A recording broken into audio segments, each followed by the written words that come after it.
55 दिनों से धरना चल रहा है और आज आप लोग फिर एक अलग गुट लेकर के बैठे हैं।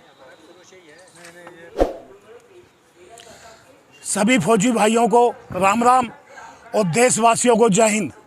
मैं सुरेंद्र पहलवान दिल्ली वेटरन्स का अध्यक्ष हूं। आप लोगों को भी सबको मालूम है, इसी दिल्ली वेटरन्स ने 14 नवंबर को यहां पर प्रदर्शन किया था वन रैंक वन पेंशन को लेके। उस समय हमारी छोटी कॉल थी। उसके बाद हमने 20 फरवरी के लिए एक बड़ी कॉल की, समय मिला और हम उसको प्रचार करते रहे। और जो 20 फरवरी को जो भीड़ आई थी वो आप सबने देखी थी। 50,000 सैनिकों ने यहाँ हिस्सा लिया और हमने देश के सभी सैनिकों के लिए स्टेज दिया। 21 तारीख से धरने पर बैठे हुए हैं। ये नहीं है कि हम नहीं बैठे हैं उस पर, उस धरने पर मैं मौजूद हूँ 9 तारीख तक। 9 अप्रैल तक वो धरना जितना उनका है उतना ही मेरा है। लगभग 52 या 54 दिन होते हैं काउंटिंग गिनती में, तो हमारा भी 52-54 दिन का है, उनका भी 52-54 दिन का है। वे भी लिखे 52-54 दिन, हम भी 52-54 दिन लिखेंगे। उसके जब मांग आपकी वन रैंक वन पेंशन की सेम है, एमएसपी की मांग सेम है, तो फिर 2 धड़े में 2 मंच लगाने का औचित्य क्या बनता है? कई बार जब एक घर होता है उसके भी 2 और 3 घर बन जाते हैं। जब कई बार किसी चीज के 1 और 2 3 मंच होते हैं तो वो एकता का प्रतीक होता है कि वो एकता अब बढ़ने वाली है। हमारी जो कोशिश है 2 और 3 मंच की नहीं है, हमारी दिल्ली की। और हमने 9 तारीख को राष्ट्रीय संयुक्त मोर्चा बनाया। उन सब की यही सोच है, हमारा एक मंच होगा और एक डिमांड है, एक मंजिल है। आप देखेंगे हफ्ता 10 दिन में जो आदर्श जो ग्रुप है वो हमारे को आके ज्वाइन करके हमारे को समर्थन करेगा और हम उनको समर्थन करेंगे। और वे लोग भी आएंगे हमारे पास समर्थन के लिए, क्योंकि हम आप लोगों के सामने हमने ही 20 तारीख का किया था। खर्चा वगैरह सारा हमने किया था। कुछ असामाजिक तत्व अपने चेहरे को आगे रखने के लिए हमारे साथ पीठ पे छुरा घोंपा है, हमने उनको निष्कासित कर दिया। अब वे चाहें अभी आ जाओ, हमें स्वागत करते हैं उनका। डिमांड क्या है? हमारी demand one rank one pension 1 और 2 जो सरकार की तरफ से त्रुटियां हुई हैं, जो जवान जैसियों को नहीं मिला है। नंबर 2 एमएसपी, जो जवान जैसी और ऑफिसर्स और नर्स के बीच का भेदभाव है वो ख़त्म होना चाहिए, एक होनी चाहिए। डिसेबिलिटी पेंशन पे कई लोग बोलते हैं, लेकिन जो बोलने का वो जो कहने का समझाने का है ना, वो एक अलग अलग है। कह तो देते हैं कि भाई ऑफिसर को 2 लाख या 2.5 लाख रुपए पेंशन मिलती है। वो क्यों मिलती है? क्योंकि सरकार की तरफ से गलती ये हुई है, उन्होंने डिसेबिलिटी पेंशन बेसिक पे से जोड़ी है। अगर मेरी जब बेसिक पे कम है तो नेचुरल मेरे को डिसेबिलिटी कम मिलेगा, लेकिन हमने अपने मेमोरेंडम में लिखा है डिसेबिलिटी बेसिक पे से नहीं जोड़ के और एक ग्रांट दिया जाए। बेसिक पे से डिसेबिलिटी का कोई लेना देना ना हो, ग्रांट दिया जाए। अब भाई ये इसकी आंख गई है तो चाहे सिपाही की गई है चाहे जनरल की गई है, 1 लाख है तो सबका 1 लाख रुपए है, कोई बेसिक पे नहीं है। वरना क्या है, इस समय एक सिपाही की बेसिक पे 18,000 रुपये है। अगर 100% भी देंगे तो 18,000 मिलेंगे।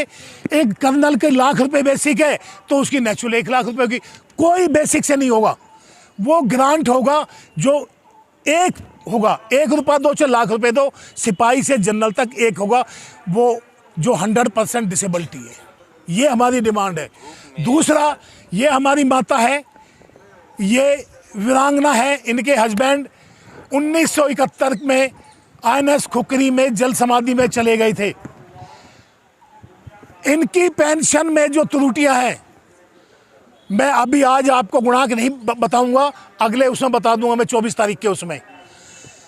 जो हमारी विधवाएं हैं उनकी जो बेसिक पे की गुणांक है उसमें ऑफिसर की वाइफ की जो पीरियड है उसमें 7.25 और 33 गुना का फ़र्क है। सिपाही की 7.25 गुना और ऑफिसर की वाइफ की 33 गुना बढ़ाई गई है। हम कहते हैं भाई अगर सिपाही की बेसिक कम है तो कम रहने दो, हमें कोई एतराज़ नहीं है, लेकिन गुणांक जो फार्मूला है वो 33 गुना ऑफिसर को दिया है तो 33 गुना ही सिपाही को भी दिया जाना चाहिए। हमारी ये डिमांड है जो कि अभी तक नहीं उठा। बस कह रहे हैं भाई 2.5 लाख मिल, अरे 2.5 लाख क्यों मिलता है ये तो बताओ। 2.5 लाख कहने से काम नहीं चलेगा। ये बताओ सरकार को 2.5 लाख क्यों मिलती है, उस 2.5 लाख को कैसे सुधार करोगे वो बतानी है हमें। वो मेमोरेंडम तैयार किया है, वो मेमोरेंडम पीएमओ को जाएगा अभी, जो अभी तक नहीं गया। सर एक सवाल है आप लोगों से, जब आपने 2 मंच लगाया है हाँ। और सरकार के डेलीगेशन को अगर आपसे वार्ता करनी होगी तो वो किस मंच से वार्ता करेगी? आप लोगों ने कहीं ना कहीं कंफ्यूजन पैदा कर दिया है। जब सरकार बात करने के लिए आगे आएगी तो वह मंच भी एक होगा, वे आदमी भी डिप्यूट होंगे, जो कम से कम 11 आदमी का डेलीगेशन होगा, जो मैन जिनको ज़्यादा जानकारी है। जरूरी नहीं है वो मैं हूँ, नहीं, जो ज़्यादा जानकारी रखते हैं इस मुद्दे को लेके, बहुत एक्सपर्ट है हमारे बीच में, वे उसको लीड करेंगे और सरकार को एक एक पॉइंट बताएंगे। ये बिल्कुल दिमाग से निकालो, मंच 2 लगे, एक घर में 2 चूल्हे लग जाते हैं, जलते हैं ना, लेकिन वक्त बदलेगा और एक मंच भी होगा और एक मंच पे हम खड़े होकर बात करेंगे। 1-2 आदमी हैं वे हट जाएंगे। हो गए आपके प्रोटेस्ट? हमारे प्रोटेस्ट को 62-63 दिन हो गए हैं टोटल। तक परमिशन है? देखिए मेरी जो परमिशन है अभी वो 5 मई तक हमारे पास लेटर है। जो दिल्ली वेटरन्स किया उनकी कितने कब तक की है मुझे नहीं मालूम है। इतनी धूप में अगर किसी को कुछ होता है तो उसकी जिम्मेदारी कौन लेगा? 42 डिग्री टेम्परेचर है, लू चल रही है, आप लोग संसद में। आपको क्या लगता है फौजियों के लिए 42 डिग्री टेम्परेचर ज़्यादा है? अच्छा सर, 50 प्लस में ड्यूटी करने लग रहे हैं बूट पहन के, और 25 माइनस में, -25 में खड़े होकर ड्यूटी कर रहे हैं। हमारे लिए मौसम कोई इफेक्ट नहीं करता और हमारे मौसम से कोई मरने वाला भी नहीं है। आपके धरने का रूपरेखा आगे का किस तरह रहेगा ये भी बताएं। उम्मीद है आप लोगों की सरकार आपकी बात मानेगी? देखिए सरकार को बात माननी पड़ेगी। हम तो सरकार से गुजारिश कर रहे हैं हाथ जोड़ के, जो 2013 में रिवाड़ी रैली में वादा किया तो पूरा कर दो अपना। क्या वादा किया? सबको मालूम है जो वादा किया था। उन्होंने ये वादा किया था जैसे मैं कुर्सी पे बैठूंगा मोदी साहब ने, मैं सबसे पहले 30 दिन में 1 रैंक 1 पेंशन के उस पर साइन करूंगा। लेकिन उसके लिए हमने यहाँ जनरल सतवीर साहब ने धरना देना पड़ा था। जब 2 साल धरने पे हो गए थे तब जाके उन्होंने। अरे तो हर साल दिवाली, ईद, सारा त्योहार सेना के साथ मोदी जी मनाते हैं, सेना की ड्रेस पहन कर जाते हैं। अब आप लोग बदनाम कर रहे हैं, सरकार की बदनामी हो रही है। हम सरकार को बदनाम नहीं कर रहे हैं। फौजियों का काम धरना देने का नहीं है, फौजियों का काम सरहदों पे और सिपाहियों का सुरक्षा के लिए होता है। लेकिन दुर्भाग्य है कि हम आज रोड पे बैठे हैं। ये तो सरकार ने सोच रखी ना मोदी जी पर, अभी तो 8 साल ही हुआ है, अभी तो ये 1 रैंक 50 साल रहेंगे वो तो। 1 रैंक 1 पेंशन सेकंड रिवाइज जो था जुलाई 2019 में होना था, आज 2023 आ गई, वो भी अप्रैल भी खत्म ही समझो। तो देश और में 2024 में 3rd रिवाइज है। जब सेकंड रिवाइज नहीं दिया है तो क्या लगता है 3rd रिवाइज दे पाएंगे 2024 में? कितने रिवाइज नहीं मिले हैं? ये सेकंड रिवाइज था जो 2019 में देना था, 2023 आ गई। 2024 में 1 जुलाई को इन्होंने 3rd रिवाइज कर देना है, कैसे देंगे ये? मोदी जी का तो